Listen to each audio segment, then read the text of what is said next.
এমন একটি দেশের কথা কল্পনা করা যায় যেখানকার শতকরা 90 ভাগেরও বেশি লোক নিজেদেরকে মুসলিম বলে দাবি করে, যদিও তারা ইসলামের যাবতীয় হুকুম আহকাম জীবনের সকল ক্ষেত্রে পালন করছে না বা পালন করতে পারছে না। এই পালন না করার কারণ হতে পারে তারা প্রায় 200 বছর পর্যন্ত ইংরেজদের গোলাম হয়ে জীবন অতিবাহিত করতে বাধ্য হয়েছিল। আর ইংরেজরা এই দেশ দখল করে উদ্দেশ্যমূলকভাবে এখানকার মুসলমানদের পূর্ণ মাত্রায় অমুসলিম না হলেও প্রায় অমুসলিম বানাবার জন্য ক্রমাগত ও সুপরিকল্পিতভাবে কাজ করেছে। মুসলমানদের ইসলামী শিক্ষা থেকে বঞ্চিত করে তাদের নিজস্ব পরিকল্পিত শিক্ষা ব্যবস্থাকে এখানকার জাতীয় শিক্ষা ব্যবস্থা হিসেবে চালু করেছে এবং সরকারি শিক্ষা ব্যবস্থা হিসেবে দেশের শিক্ষার্থীরা সেই সব প্রতিষ্ঠানে ভিড় জমিয়েছে শিক্ষা লাভের উদ্দেশ্যে। তার আরও বিশেষ কারণ থাকতে পারে। ইংরেজ শাসকরা নানা কৌশলে মুসলমানদের আর্থিক সচ্ছলতা সম্পূর্ণরূপে ধ্বংস করে দিয়েছিল এবং অতঃপর জীবিকা উপার্জনের সুযোগ লাভ কেবল তখনই সম্ভব বলে মনে করা হলো যদি ইংরেজ শাসকদের প্রতিষ্ঠিত শিক্ষা প্রতিষ্ঠান থেকে তাদেরই প্রবর্তিত শিক্ষা ব্যবস্থাধীন পাঠ্য তালিকা অনুযায়ী শিক্ষা লাভ করে এবং কোনো না কোনো পর্যায়ের সনদ লাভ করতে সক্ষম হয়। উপরন্তু তারা স্বাধীনভাবে ব্যবসা বাণিজ্য করে জীবিকা উপার্জনও মুসলমানদের জন্য প্রায় অসম্ভব করে তুলেছিল। তা সম্ভব করে রাখা হয়েছিল শুধু তাদের জন্য যারা ইংরেজদের শিক্ষা ব্যবস্থার অধীনে শিক্ষা লাভ করতে সক্ষম হয়েছিল। এক কথায় ইংরেজ শাসকরা এসব শিক্ষা প্রতিষ্ঠানের দরজায় জীবিকার চাবি ঝুলিয়ে রেখেছিল। যার ইচ্ছা সেখান থেকে ডিগ্রি লাভ করার পর সে চাবি হস্তগত করতে পারে, জীবিকার বন্ধ দুয়ার খুলে সুখী সচ্ছল জীবনযাপনের সুযোগ পেতে পারে। ইংরেজরা এই শিক্ষা ব্যবস্থার মাধ্যমে এমন এক শ্রেণীর লোক তৈরি করার ব্যবস্থা করেছিল যারা বর্ণে বংশে এদেশীয় হলেও চিন্তা বিশ্বাস নৈতিক চরিত্র দৃষ্টিভঙ্গি মূল্যমান ইত্যাদি সকল দিক দিয়েই হয়েছিল পুরোপুরি ইংরেজ। ইংরেজের মতোই তারা মনিব সুলভ আচরণ গ্রহণ করেছিল। সাধারণ মানুষকে তারা ঘৃণা করত, তাদেরকে ইংরেজদের মতোই গোলাম বানিয়ে রাখতে শুরু করেছিল। ইংরেজ শাসকরা পূর্বের সব আইন বাতিল করে গোলাম উপযোগী আইন তৈরি করে এদেশে চালু করে দিল। সে আইন শিক্ষার উচ্চতর ব্যবস্থা এদেশে এবং তাদের নিজেদের দেশে চালু করলো। আইন শিক্ষার্থীদের মনে মগজে বদ্ধমূল করে দিল যে আইন বলতে কেবল ইংরেজদের প্রবর্তিত আইনই বোঝায়, কেবল এই আইনই একালে দেশ শাসনের জন্য একমাত্র উপযুক্ত আইন। এই আইন ছাড়া অন্য সব আইন এমনকি মুসলমানদের নিজেদের আইনও সেকেলে একালে অচল। এই আইন যারা শিখবে তারাই আইনের ব্যবসা করে একদিকে বিপুল অর্থ রোজগার করতে পারবে, অপরদিকে জনগণের নেতাও হতে পারবে, কেননা তারাই শাসকদের ভাষা জানে, শাসকদের মন মেজাজ বুঝে এবং তাদের সঙ্গে তাল মিলিয়ে চলতে পারে। ইংরেজদের দয়ার দান রাজনীতি করার যোগ্যতা কেবল এই আইনের জীবী হলেই লাভ করা যেতে পারে। ইংরেজরা এদেশে এমন এক অর্থব্যবস্থা চালু করলো যার ভিত্তি স্থাপিত ছিল সুদের উপর, অথচ মুসলমানদের ঈমান সুদ হচ্ছে কঠিন হারাম এবং সর্বতভাবে পরিত্যাজ্য। ফলে মুসলমানরা দেশে প্রচলিত অর্থনীতির সুযোগ সুবিধা লাভ করা থেকে বঞ্চিত থাকলো, না হয় সুদের মতো হারাম ব্যবস্থায় রোজগার করতে বাধ্য হলো। আর সুদি কারবারে যে জীবিকা অর্জিত হলো তদ্দরুন একদিকে যেমন হারাম খেয়ে ও পরিবারবর্গকে হারাম খাইয়ে তারা হালাল রিজিক খাওয়ার প্রয়োজন বোধটুকুও নিঃশেষে হারিয়ে ফেলল, অপরদিকে গরিব ও নিঃস্ব লোকদের শোষণ করে নিজেদের বিলাসী জীবনযাপনে তাদের এক বিন্দু সংকোচ ও লজ্জাবোধ অবশিষ্ট থাকলো না। দরিদ্র জনতার প্রতি থাকলো না কোনো দরদ বা সহানুভূতি। তারা নিজেরা যেমন হারাম উপায় উপকরণের মধ্যে জীবনযাপনে অভ্যস্ত হলো, তেমনি নিজেদের বংশধরদেরও সেই হারাম জীবিকায় অভ্যস্ত বানিয়ে দিয়ে গেল। ফলে গোটা বংশই সম্পূর্ণ ইসলাম বিরোধী পরিমণ্ডলে লালিত পালিত হতে থাকল। ইংরেজদের সাংস্কৃতিক জীবনে মদ্যপান এবং নারী পুরুষের মিলিত অনুষ্ঠান নৃত্য সঙ্গীত এক অবিচ্ছেদ্য অংশ। তারা এসব অনুষ্ঠানে এদেশের ইংরেজি শিক্ষিত ও ইংরেজ বক্ত মুসলমানদের শরিক করে মদ্যপানে অভ্যস্ত করে তুলল। ভিন নারী পুরুষদের অবাধ মেলামেশায় এবং জেনার বিচারে লিপ্ত করে দিল। ফলে তাদের নিকট ইসলামের হালাল হারাম মূল্যহীন বরং ঠাট্টা বিদ্রুপের বস্তুতে পরিণত হলো। মুহররম গায়রে মুহররম এর মধ্যে কোনো পার্থক্য বোধ থাকলো না, যার পরিণতিতে তারা ইসলাম বিরোধী একটি শ্রেণীতে পরিণত হলো। শিক্ষা ব্যবস্থায় যুবক যুবতীদের স্বশিক্ষার প্রবর্তন করে ইংরেজ শাসকরা মুসলমান বংশধরদের মন মগজে পদ্মা ব্যবস্থাকে উন্নতি ও প্রগতির পরিপন্থী বা তার পথে প্রচণ্ড বাধা হওয়ার ধারণাকে বদ্ধমূল করে দিল। তারা একই শ্রেণীকক্ষে পাশাপাশি বা সামনাসামনি বসে পাঠ গ্রহণ করে ক্ষান্ত হয়নি। পরস্পর প্রেম প্রণয় ও যৌন মিলনের অবাধ সুযোগ পেয়ে চরম সীমায় পৌঁছে যেতেও দ্বিধাবোধ করল না। ফলে এই শিক্ষিত লোকদের পক্ষে ইসলামের নৈতিক বিধান দুঃসহ ও অনুসরণীয় এবং প্রগতি পরিপন্থী হয়ে দাঁড়ালো। এভাবে ইংরেজ শাসকরা মুসলমানদের মধ্য থেকে যে লোকদেরকে নিজেদের চিন্তা চরিত্রের প্রতিভূ বানাতে সক্ষম হয়েছিল তাদেরকে মুসলিম সমাজের নেতৃস্থানীয় বানিয়ে দেওয়ার জন্য নানা বাস্তব প্রক্রিয়ার প্রবর্তন করল। এই দেশবাসীর পরাধীনতার সময়কাল যতই অগ্রসর হতে থাকলো, ততই এই দেশের স্বাধীনতা আন্দোলন জোরদার হতে লাগলো। বালাকোট ট্র্যাজেডির পরও সারা উপমহাদেশ জুড়ে সৈয়দ আহমেদ শহীদ ও সৈয়দ ইসমাইল শহীদের শিখ ও ইংরেজ বিরোধী জিহাদের জের চলছিল। বিশেষ করে এই দেশের আলেম সমাজ ইংরেজ শাসনের অধীন ইসলামের প্রভাব দ্রুত বিলীন হতে দেখে এবং ইসলামের মৌলস্বাধীন বিপ্লবী ভাবধারার চাপে ইংরেজ বিরোধী আন্দোলনে অগ্রবর্তী ভূমিকা পালন করতে শুরু করলেন। ইংরেজ বিরোধী তথা স্বাধীনতার এই আন্দোলনে উত্তরকালে ইংরেজি শিক্ষিত লোকেরাও অগ্রসর হয়ে এলো এবং পরবর্তীতে আলেম সমাজের তুলনায় তারাই অধিক বলিষ্ঠ ভূমিকা পালন করতে শুরু করলো। এক পর্যায়ে তারাই নেতা হয়ে বসল গোটা মুসলিম সমাজের। দ্বিতীয় মহাযুদ্ধকালে ইংরেজরা এদেশীয় লোকদের মাঝে ইংরেজ বিরোধী আন্দোলন প্রবল হতে দেখে নিজেরাই আঁচ করতে পারল যে এদেরকে আর বেশি দিন পদানত করে রাখা তাদের পক্ষে সম্ভব হবে না। এত অঞ্চল ত্যাগ করে চলে যাওয়ার জন্য তাদের উপর আন্তর্জাতিক চাপও প্রবল হয়ে দাঁড়ালো। ফলে তারা এদেশ ত্যাগ করে চলে যাওয়ার এবং এদেশীয় লোকদের হাতে গোটা শাসন কর্তৃত্ব সোপর্দ করে দেওয়ার সিদ্ধান্ত গ্রহণ করল। আর সেই জন্যই ইংরেজদেরই রচিত 1965 সনের স্বায়ত্তশাসন আইনের অধীন চালু করা প্রক্রিয়াকেই পন্থা হিসেবে অবলম্বন করা হলো। 1935 সনে ইংরেজরা এদেশে প্রবর্তিত স্বায়ত্তশাসন আইনের অধীন ইউরোপে প্রচলিত গণতান্ত্রিক পদ্ধতিতে বিশেষ পরিমাণ করদাতাদের ভোটার বানিয়ে তাদের ভোটে নির্বাচিত লোকদের দ্বারা প্রাদেশিক পরিষদ গঠন করে। এর ফলে এদেশে রাজনৈতিক দল গড়ে ওঠে এবং তার পুরোভাগে বা নেতৃত্বে ইংরেজি শিক্ষিত লোকেরা সাধারণভাবে এবং ইংরেজ প্রবর্তিত আইনজীবীরা বিশেষভাবে অগ্রসর হয়ে আসে। আর ইংরেজরাও অতি সুকৌশলে এই শ্রেণীর লোকদেরকেই রাজনৈতিক নেতৃত্বের আসনে প্রতিষ্ঠিত করে। ফলে তারাই হয় মুসলমানদের রাজনৈতিক নেতা। স্বায়ত্তশাসন আইনের অধীন 1937 সনে প্রথম প্রাদেশিক পরিষদের নির্বাচন অনুষ্ঠিত হয়। তাতে এই ইংরেজি শিক্ষিত লোকেরা ইংরেজদের এদেশীয় শাসকরিদ্রাই নির্বাচিত হয়। ফলে মুসলিম জনগণের মনে এই ধারণাই বদ্ধমূল হয়ে দাঁড়ায় যে আলেম সমাজ মুসলমানদের ধর্মীয় নেতা মাত্র, রাজনৈতিক ক্ষেত্রে তারা নেতৃত্ব দেওয়ার উপযুক্ত নয়। রাজনৈতিক ক্ষেত্রে নেতৃত্ব দিতে সক্ষম সবল কেবল ইংরেজি শিক্ষিত লোকেরাই, কেননা তারাই শাসক ইংরেজদের ভাষা ও আইন কানুন জানে এবং তারাই ইংরেজ প্রবর্তিত শাসন ব্যবস্থার সাথে সুপরিচিত। 1946 সনে প্রাদেশিক পরিষদ ভিত্তিক আরও একটি নির্বাচন অনুষ্ঠিত হলো। সেই নির্বাচনের ফলেই দেশ স্বাধীন হয় এবং নির্বাচিত ব্যক্তিদের হাতে দেশ শাসনের সর্বসময় কর্তৃত্ব তুলে দিয়ে 47 সনে ইংরেজরা এদেশ ছেড়ে চলে যায়। ইংরেজ পরবর্তীকালে অবস্থা এই দাঁড়ায় যে দেশ বাহ্যত স্বাধীন হলেও দেশবাসী প্রকৃত স্বাধীনতা থেকে সম্পূর্ণরূপে বঞ্চিত, কেননা একটি স্বাধীন দেশের মৌলিক বৈশিষ্ট্য প্রধানত দুটি। একটি তার নিজস্ব জাতীয় আদর্শ এবং অপরটি তার নিজস্ব জাতীয় আদর্শে বিশ্বাসী, অনুসারী ও বাস্তবায়নকারী নেতৃত্ব সম্মানিত একটি প্রশাসন। কিন্তু এই উভয় দিক দিয়ে দেশটি নামে স্বাধীন হলেও কার্যত ইংরেজ আমলের মতোই পরাধীন থেকে যায়। ইংরেজদের চলে যাওয়ার পরও এই দেশটিকে সর্বাত্মকভাবে গ্রাস করে রাখলো ইংরেজ চালিত শিক্ষা ব্যবস্থা, আইন কানুন এবং প্রশাসন পদ্ধতি। আর সেই সাথে চেপে বসলো ইংরেজদেরই মানুষ সন্তান ইংরেজি শিক্ষিত, ইংরেজদেরই মন মানস ও চরিত্রের ধারক বাহক এবং ইংরেজদেরই অন্ধ গোলাম শ্রেণীর লোকেরা। তারা ইংরেজদেরই তৈরি করা আইন ব্যবস্থার দ্বারা ইংরেজদেরই মন মানস ও চরিত্র নিয়ে শাসন করতে লাগলো এই দেশের 9 কোটি মুসলমানকে। ফলে ইংরেজ আমলে মুসলিম জনগণ এবং তাদের জাতীয় আদর্শ দ্বীন ইসলাম যেরূপ উপেক্ষিত অবস্থায় ছিল, ইংরেজদের এদেশ ছেড়ে চলে যাওয়ার অন্য কথায় স্বাধীনতার পরও ঠিক তেমনিভাবে উপেক্ষিতই হয়ে থাকলো। মুসলিম জনতা দ্বীন ইসলামকে জাতীয় আদর্শরূপে প্রতিষ্ঠিত করতে এবং নেতৃত্ব থেকে ইংরেজদের মানসপুত্রদের হটিয়ে ইসলামী আদর্শের অনুসারীদের নেতৃত্বে প্রতিষ্ঠার জন্য বারংবার চেষ্টা করে সম্পূর্ণ ব্যর্থ হয়ে থাকলো।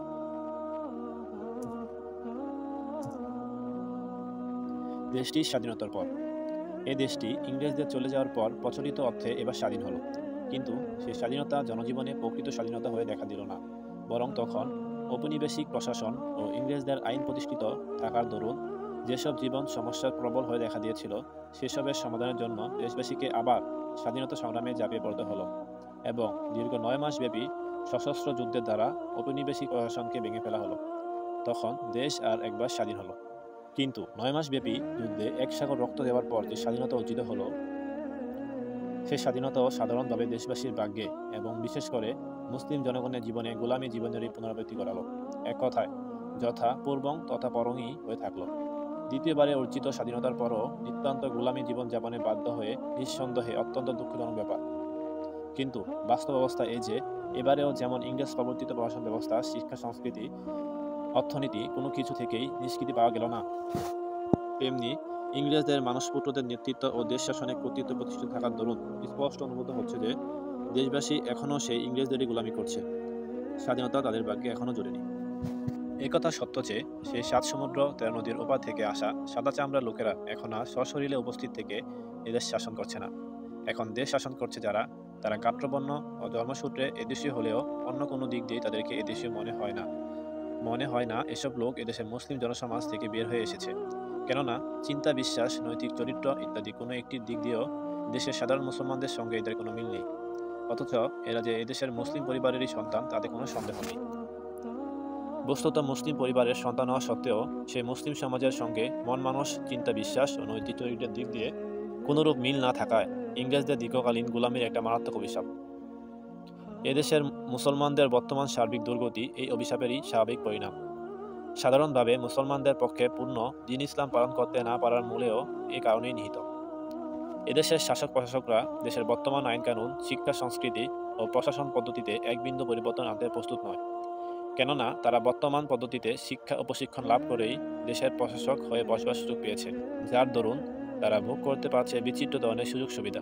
কাজেই বর্তমান শিক্ষা ও প্রশাসন পদ্ধতি পরিবর্তিত হলে তারা যে তাতে নিজেদের অনিবার্য মৃত্যু ও ধ্বংস দেখতে পাবে তাতে আর সন্দেহ কি।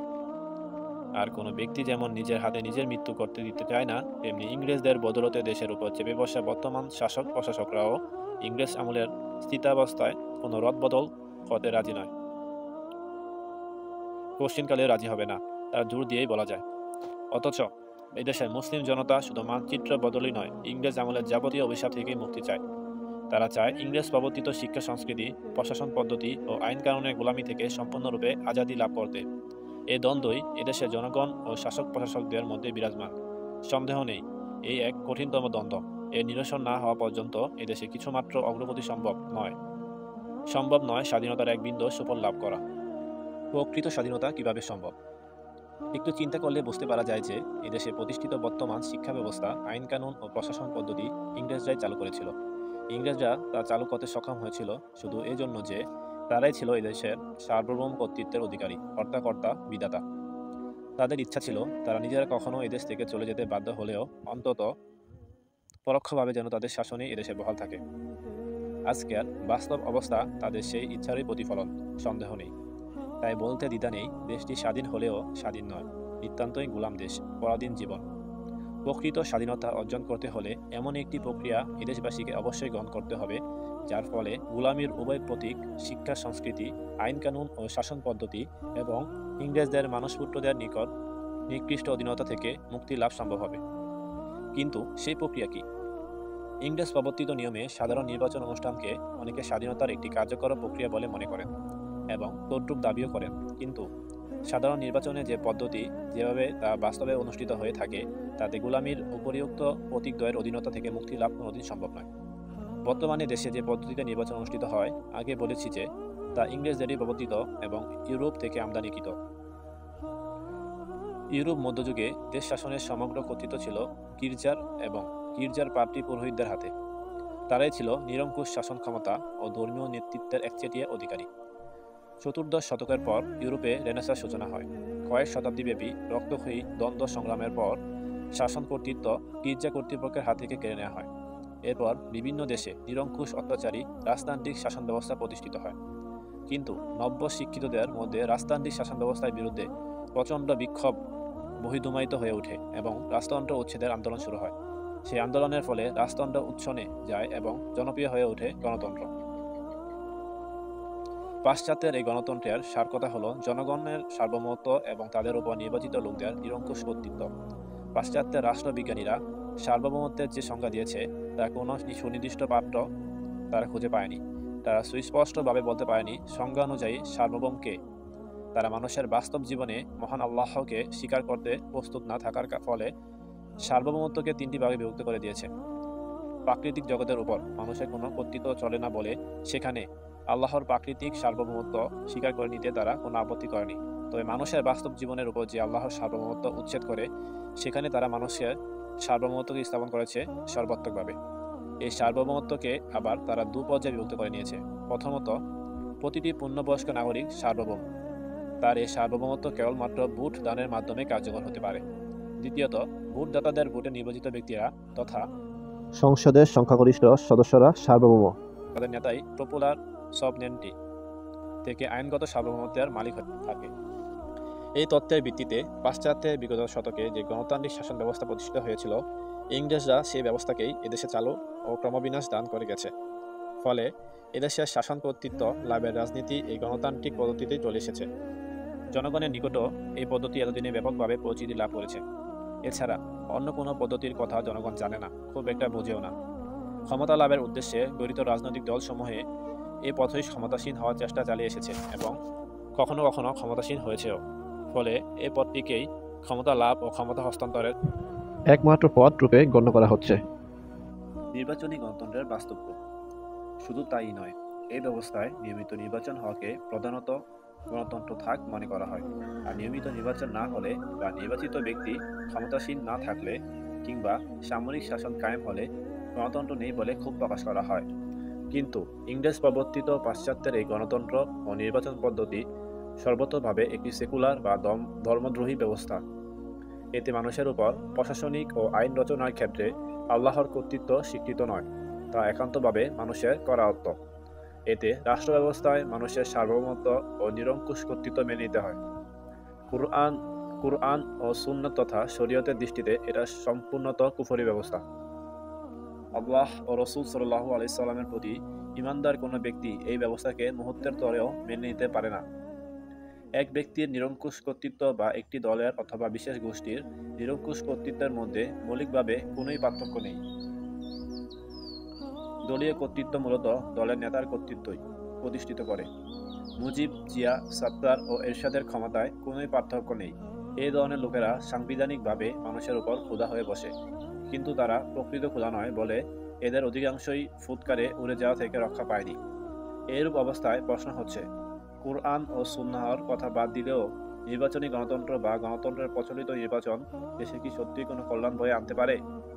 প্রশ্নটি সম্পর্কে বাস্তবতার নিরিখে একটু গভীর ও সূক্ষ্মভাবে চিন্তা বিবেচনা করা আবশ্যক। নীতিগতভাবে বলা যায়, মানুষ মূলতই সার্বভৌম নয়। সার্বভৌম হতে চাইলেও কখনোই সে তা কার্যকর হতে পারে না। কেননা পাশ্চাত্য রাষ্ট্রবিজ্ঞানীদের সংজ্ঞানুযায়ী সার্বভৌমকে আর প্রকৃত সার্বভৌম না হয়েও দেশ শাসনের সর্বোচ্চ ক্ষমতা নিরঙ্কুশভাবে ব্যবহার করার কোনো অধিকারই তারা পেতে পারে না। অথচ সেই পাশ্চাত্য গণতন্ত্রেই এই ক্ষমতা দেওয়া হয় প্রেসিডেন্টকে। গণতন্ত্র বর্তমানে দুনিয়ার দেশে দেশে চালু রয়েছে একটা ভিত্তিহীন, অযৌক্তিক, অবৈজ্ঞানিক তথা মিথ্যা শাসন ব্যবস্থা। এই মিথ্যা ও ধোঁকাবাজির শাসন ব্যবস্থা দ্বারা জনগণের কোনো কল্যাণই সাধিত হতে পারে না। তাই তা প্রতিষ্ঠার জন্য চেষ্টা করা একটি নিরেট মিথ্যা তথা কুফরকে প্রতিষ্ঠিত করার চেষ্টা ছাড়া আর কিছুই নয়। এই চেষ্টাকে কোনো ক্রমেই জিহাদ ফি সাবিলিল্লাহ বলা যেতে পারে না। কুরআনের ভাষায় তা হচ্ছে জিহাদ ফি সাবিলিত তাগুত, তাগুতি শাসন কায়েমের সংগ্রাম। গণতান্ত্রিক নির্বাচন কিভাবে হয়? তথাকথিত গণতান্ত্রিক দেশে নির্বাচনের তারিখ ঘোষিত হলে একটি রাজনৈতিক দল দলের সদস্য বা কর্মীদের মধ্য থেকে কিছু লোককে টিকিট বা মনোনয়ন দিয়ে প্রার্থীরূপে দাঁড় করায়। অতঃপর সেই প্রার্থীকে জয়ী বানাবার জন্য সর্বাত্মকভাবে চেষ্টা চালানো হয়। জয়লাভের জন্য প্রার্থী নিজেও ভোটদাতাদের ধারে ধারে গিয়ে ভোট ভিক্ষা চায়। রাজনৈতিক দলগুলো সাধারণত সেকুলার বা ধর্মদ্রোহী রাজনীতি করে। সেকুলার ব্যক্তিরাই তার নেতা, উপনেতা ও কর্মী হয়। তাই প্রার্থী নির্বাচনে আদর্শবাদ ও নৈতিকতার প্রশ্নটি সর্বপ্রযত্নে এড়িয়ে যাওয়া হয়।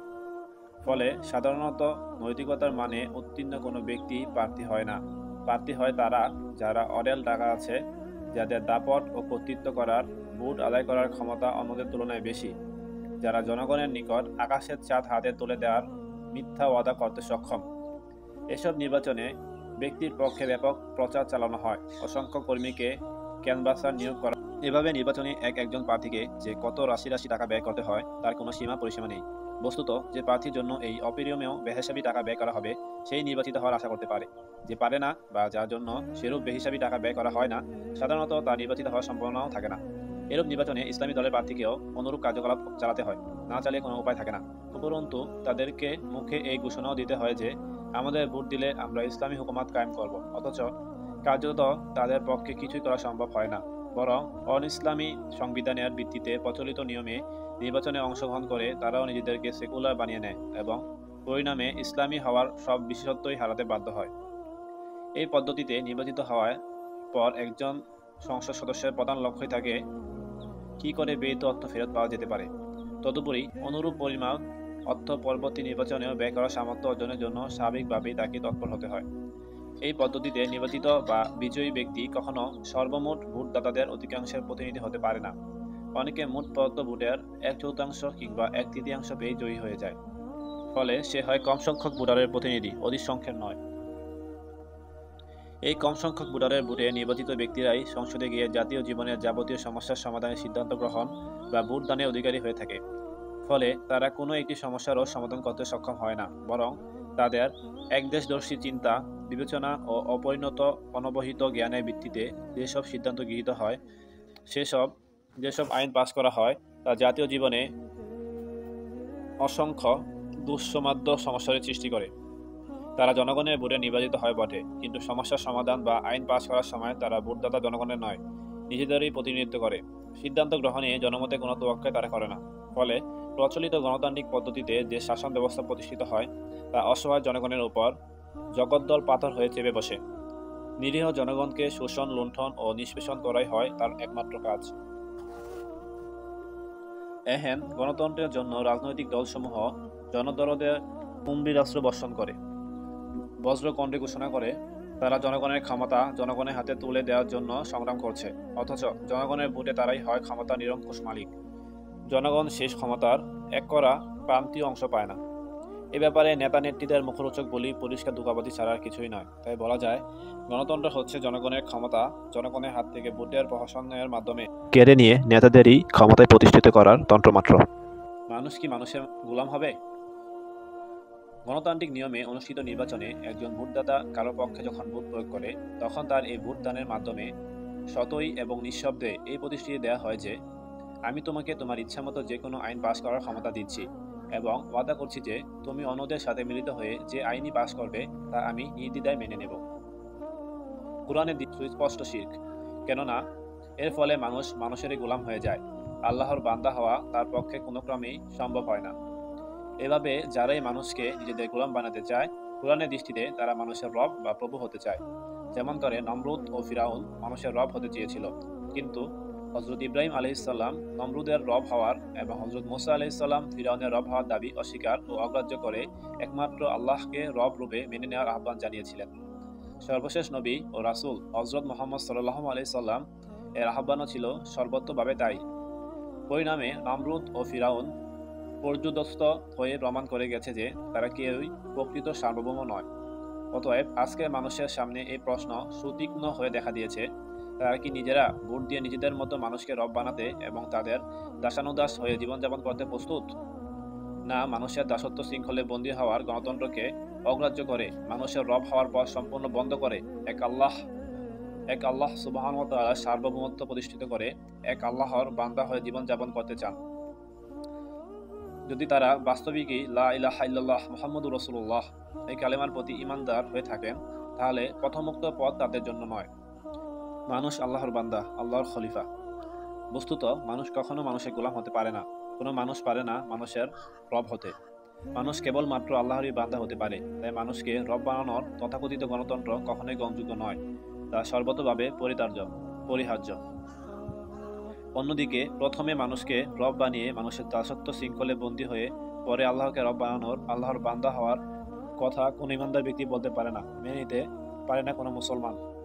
অতএব যারা মনে করে গণতন্ত্র প্রতিষ্ঠিত হলে ইসলাম কায়েম হয়ে যাবে, কিংবা যারা প্রথমে গণতন্ত্র প্রতিষ্ঠিত করে তারপর ইসলামী হুকুমাত কায়েম করার কথা বলে, তারা যেমন গণতন্ত্র চেনে না, তেমনি জানে না ইসলামের তাওহীদে আকীদার তাৎপর্য। তারা বিভ্রান্ত। রাসূল করিম সাল্লাল্লাহু আলাইহি সাল্লাম কুরাইশ সর্দারদের নেতৃত্বে সাময়িকভাবে মেনে নিলেও জিহাদ ফি সাবিলিল্লাহর সব দুঃখ, কষ্ট, নির্যাতন, হিজরত থেকে সহজেই নিষ্কৃতি পেতে পারতেন। সে পথ গ্রহণের কত প্রস্তাব, কত প্রলোভনী না তার সমীপে পেশ করা হয়েছিল, কিন্তু তিনি তাওহীদে আকীদায় বলিয়ান হয়ে এবং ওপতে ইসলাম কায়েম হতে পারে না, এটা নিঃসন্দেহে বুঝতে পেরে সেই সব প্রস্তাব প্রলোভনকে ঘৃণা করে দুপায়ের দলে গেছেন। তিনি প্রতি মুহূর্তে প্রতিটি দিন নির্যাতন নিষ্পেষণের পথে পা বাড়িয়েছেন, কিন্তু শিরকের খুশিমাতীর্ণ পথে পা বাড়াননি। তিনি ভুলেও কখনো এই মত গ্রহণ করেননি যে ইসলাম মানুষের মন জয় করা ছাড়া কিছুতে চালু করা সম্ভব নয়, বা মানুষের মন জয় করে ইসলাম কায়েম করতে হয়। কুরাইশ সর্দারের দাবি ও প্রস্তাব মেনে নিলেই নবী করিম সাল্লাল্লাহু আলাইহি সাল্লাম তাদের মন জয় করতে পারতেন, কিন্তু তা তিনি প্রত্যাখ্যান করে তাদের মন জয় না করেই সোজাসুজি ও সরাসরিভাবে জনগণের সামনে ইসলামের বিপ্লবী দাওয়াত পেশ করতে থাকলেন। অতএব আগে গণতন্ত্র তারপরে ইসলাম কথাটি নবী করিম সাল্লাল্লাহু আলাইহি সাল্লামের সুন্নাত ও কর্মনীতির সম্পূর্ণ পরিপন্থী। নবী রাসূলগণের দাওয়াত ও কর্মনীতি। আমরা ইতিহাসে দেখতে পাই যে নবী রাসূলগণ কখনো গণতন্ত্র কায়েমের দাওয়াত দেননি। তারা প্রতিষ্ঠিত সকল প্রকারের সার্বভৌমত্বকে অস্বীকার ও অগ্রাহ্য করে একমাত্র আল্লাহর দাসত্ব কবুল করা, আল্লাহর সার্বভৌমত্ব প্রতিষ্ঠা করার দাওয়াত দিয়েছেন এবং তাই হচ্ছে ইসলাম ও ইসলামী হুকুমাত কায়েমের একমাত্র পথ ও পন্থা। এই পথ ও পন্থা চিরন্তন। সর্বকালে সর্বদেশের সকল অবস্থায় এই দাওয়াতই হচ্ছে আল্লাহর বান্দাগণের একমাত্র দাওয়াত, একমাত্র সঠিক ও নির্মূল পন্থা। কেননা আধুনিক রাষ্ট্রবিজ্ঞান ও দ্বীন ইসলাম সম্পর্কে সামান্য জ্ঞানের অধিকারীরাও এটা বুঝে যে ইসলামের বিরুদ্ধতার দিক দিয়ে সামরিক শাসন ও গণতান্ত্রিক সরকার এ দুয়ের মধ্যে মৌলিক পার্থক্য নেই। দুটিরই মূল কথা মানবীয় সার্বভৌমত্ব, আর ইসলামের মূল কথা হচ্ছে আল্লাহর সার্বভৌমত্ব। মানবীয় সার্বভৌমত্ব তার বাহ্যিক রূপ যাই হোক না কেন, মানবীয় সার্বভৌমত্ব তার বাহ্যিক রূপ যাই হোক কোনোদিনই আল্লাহর সার্বভৌমত্ব তথা ইসলাম কায়েমের পথ খুলে দেয়নি। কেননা আল্লাহর সার্বভৌমত্ব কায়েম হলে মানবীয় সার্বভৌমত্বের সকল পথ বন্ধ হয়ে যাবে, তাতে তার অপমৃত্যু ঘটবে। আর কোনো ব্যক্তি বা কোনো শক্তি সহজে মৃত্যুবরণ করতে প্রস্তুত হয় না।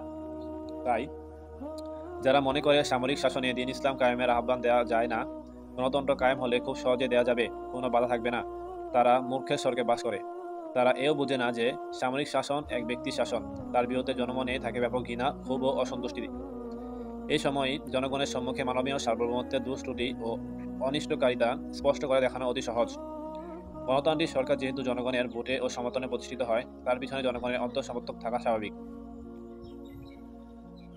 তদুপরি সরকারি দল থাকে সারা দেশে ছড়িয়ে, তারা তাদের ম্যানিফেস্টো অনুযায়ী কাজ করে অতি সহজে জনগণকে বোঝাতে ও শান্ত করতে পারে। তার বিরুদ্ধে কোনো কথা শুনতে জনগণ সহজে রাজি নাও হতে পারে। তাছাড়া ইসলামের দাওয়াত দিলে সঙ্গে সঙ্গে ইসলামী হুকুমাত কায়েম হয়ে যাবে এমন কোনো কথা নেই। এ এক দীর্ঘমেয়াদী সংগ্রাম। সরকার সামগ্রিক না গণতান্ত্রিক। ইসলামী হুকুমাত কায়েমের সংগ্রামের দৃষ্টিতে তা একেবারে অবাস্তব।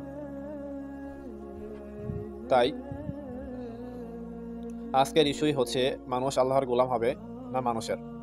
দেশে ইসলামী হুকুমাত কায়েম হবে কি হবে কুফরি হুকুমাত। দেশে ইসলামী হুকুমাত কায়েম হবে কি হবে কুফরি হুকুমাত। দেশে ইসলাম থাকবে কি থাকবে না। কেননা তথাকথিত ধর্মহীন গণতান্ত্রিক সরকার কায়েম হলে তা ইসলাম কায়েমের পথে তেমনি দুর্লভ বাধা হয়ে দাঁড়াবে, যেমন বর্তমানে সামরিক শাসন দাঁড়িয়ে আছে। তাছাড়া বর্তমান গণতান্ত্রিক আন্দোলনের ফলে অনুষ্ঠিত নির্বাচনে যারা জয়ী হবে তারা সরকার গঠন করবে। তারা আর যাই হোক ইসলামী সরকার গঠন করবে না, করবে সেকুলার বা ধর্মহীন সরকার। যে ধর্মহীন সরকার পূর্ণ শক্তি দিয়ে ইসলামী হুকুমাত কায়েমের পথ বন্ধ করে দেবে, এটাই স্বাভাবিক। ৭২-এর সংবিধান গণতন্ত্রবাদীদের দ্বারাই রচিত হয়েছিল এবং তারাই সংবিধানে ৩৮ ধারা লিখে দিয়েছিল ধর্মের ভিত্তিতে রাজনৈতিক দল গঠন করা যাবে না।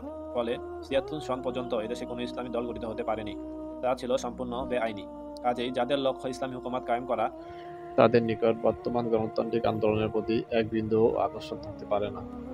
খিলাফত প্রতিষ্ঠার আন্দোলনই সঠিক। তাই দেশের মুমিন মুসলিমদের গণতন্ত্র নয়, ইসলামী হুকুমাত তথা খিলাফত প্রতিষ্ঠার জন্য অনতিবিলম্বে সংগ্রাম শুরু করতে হবে। এই সংগ্রামকারীদের বক্তব্যের সার কথা হচ্ছে গণতন্ত্র বা কোনো তন্ত্রমন্ত্র নয়, একমাত্র ইসলামী হুকুমাত তথা খিলাফত কায়েমই হলো মুক্তির পথ। এছাড়া বর্তমান সমস্যাবলীর কোনো সমাধানই হতে পারে না। খিলাফত কুরআন মাজিদের একটি পরিভাষা। আল্লাহ তাআলা মানুষকে তার বান্দা হিসেবে খিলাফতের দায়িত্ব পালনের উদ্দেশ্যেই সৃষ্টি করেছেন।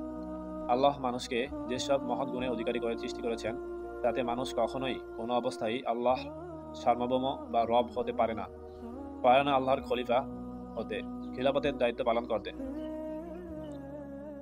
তাই মানবীয় সার্বভৌমত্ব ভিত্তিক গণতন্ত্র যেমন মানুষের জন্য একটি ধোঁকা, একটি বিরাট প্রতারণা, এই ধোঁকা থেকে মুক্তি লাভ না করা ও খিলাফত প্রতিষ্ঠার প্রত্যক্ষ সংগ্রামে ঝাঁপিয়ে না পড়া পর্যন্ত কোনো মুমিন মুসলিমই ইমানি দায়িত্ব পালন করতে পারে না।